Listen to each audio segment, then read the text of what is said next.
ఏంటిది?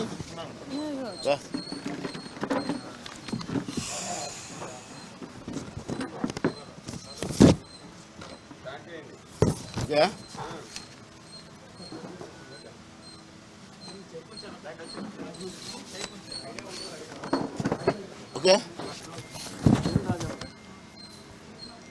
రాజాబు గారు రండి.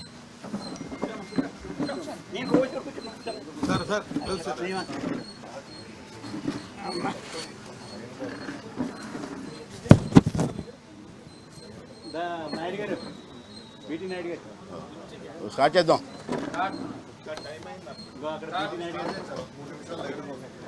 అందరికీ నమస్కారం అండి.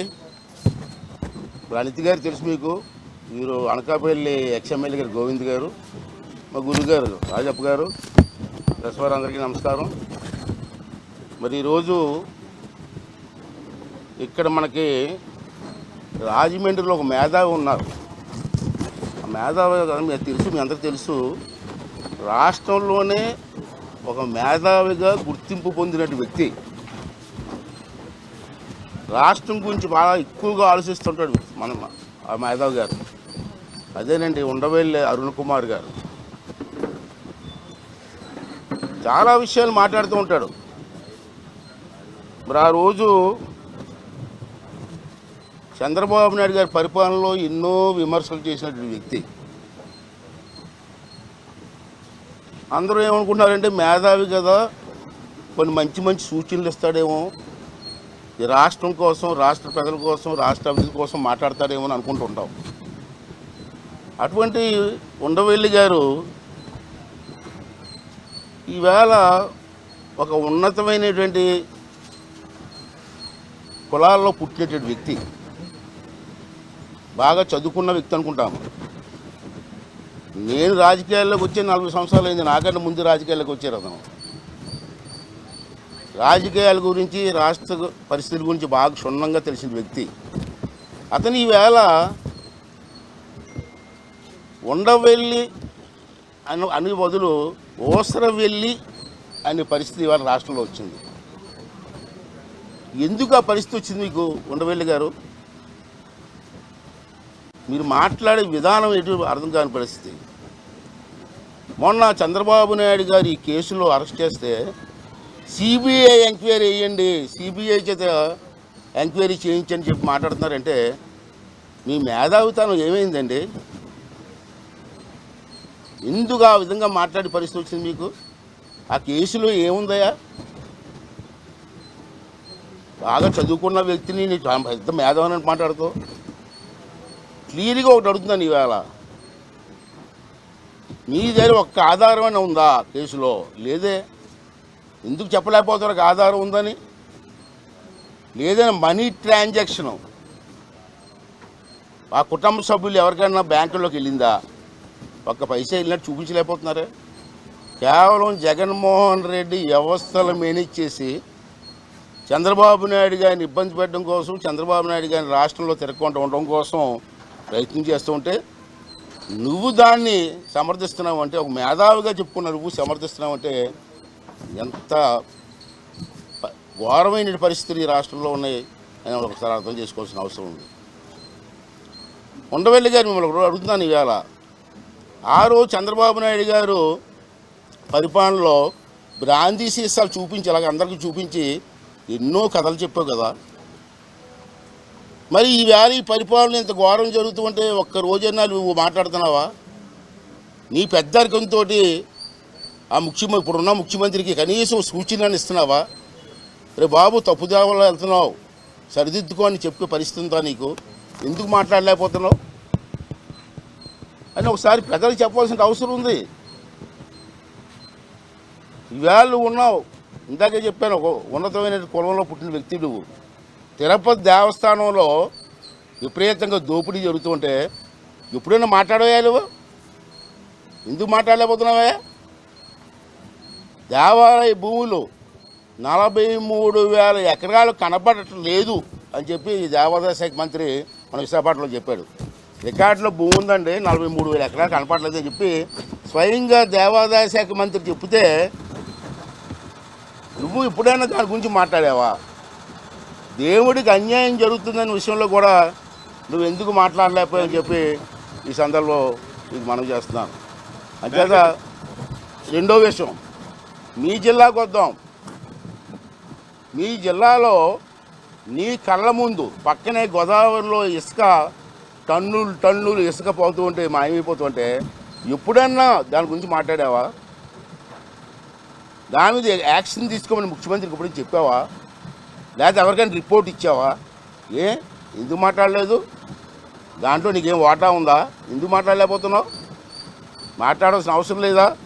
రెండోది, ఈ పక్కనే ఉన్న రాజానగరం, అక్కడ ఆవ భూముల్లో కుంభకోణం జరగలేదా? దోపిడీ జరగలేదా? అరే ఏంటి ఇదని చెప్పి మీరు ఎప్పుడైనా మాట్లాడావా? లేదే. మీ జిల్లాలో కత్తిపూడి అన్నవరం యువత కత్తిపూడి విలేజ్ జంక్షన్ తెలుసు మీకు. అక్కడ ఫారెస్ట్ భూముల్లో ఖనిజ సంపద దోపిడీ జరుగుతుంది. మేమంతా వెళ్ళి మమ్మల్ని అరెస్ట్ చేశారు ఆ రోజుని. అక్కడ దోపిడీ జరుగుతుంది.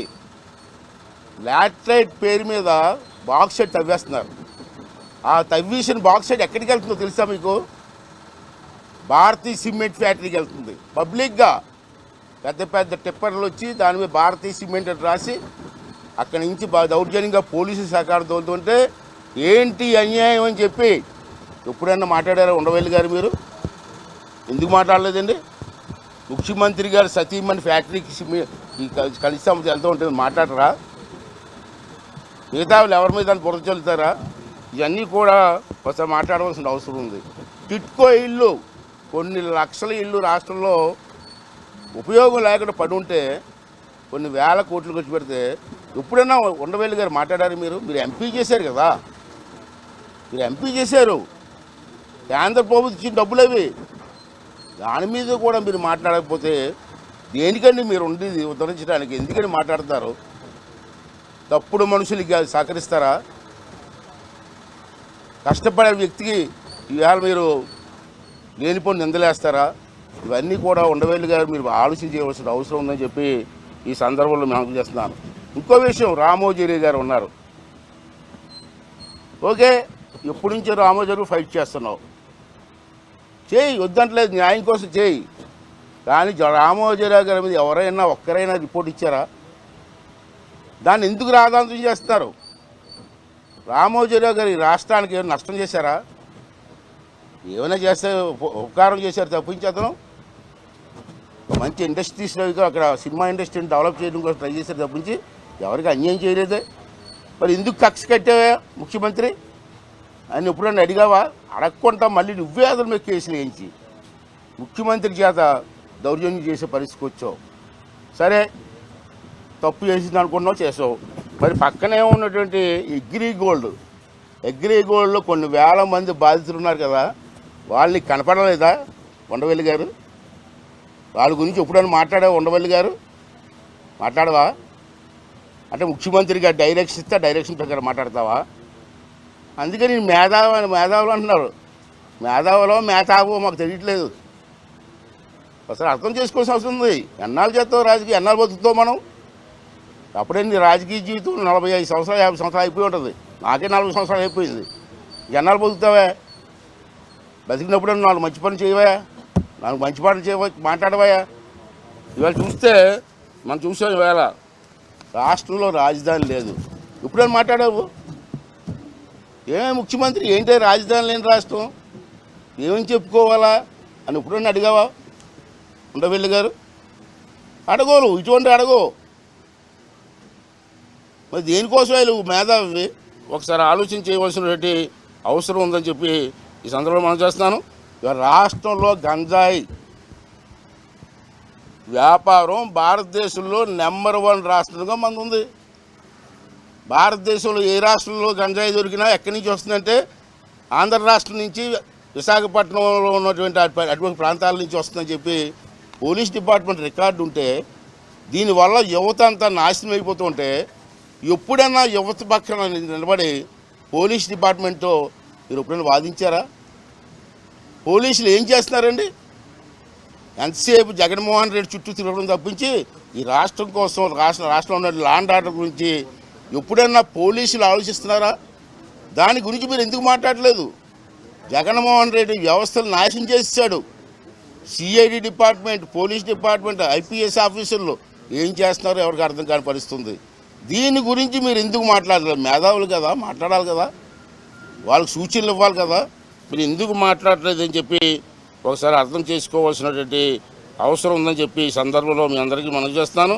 అంచేత ఉండవెల్లి గారు, మీరు పెద్దవారు, బాగా చదువుకున్నవారు, విశ్లేషణ బ్రహ్మాండంగా చేయగలరు. మేము చూస్తూ ఉంటాం కదా. ఆ విశ్లేషణ కరెక్ట్గా చేయండి అయ్యా. ఒక వర్గానికి ఒకలాగా, ఒక వర్గానికి ఒకలాగా కాదు. అంచేత మీరందరూ కూడా మీరు బాగా ఆలోచన చేసి ఈ రాష్ట్రం కోసం, రాష్ట్రంలో జరుగుతున్న దౌర్జన్యం కోసం, దోపిడీ కోసం. ఉండవెల్లి గారు ఆ రోజు బ్రాంచ్ దాని గురించి మాట్లాడారు, చాలా సంతోషం. మరి ఇవాళ ఈ ముఖ్యమంత్రి విషం అమ్ముతున్నాడు. ఇవాళ బ్రాంచీ సీసాలు విషం పోసి అమ్ముతుంటే ఎందుకు మీరు మాట్లాడట్లేదు? ఒకసారి ఆలోచన చేయండి. ఇంకో విషయం ఏంటంటే, బ్రాందీ షాపులకు అప్పు తేవడం ఏంటండి? నేను ఎప్పుడు నా రాజకీయ జీవితం వెళ్ళా.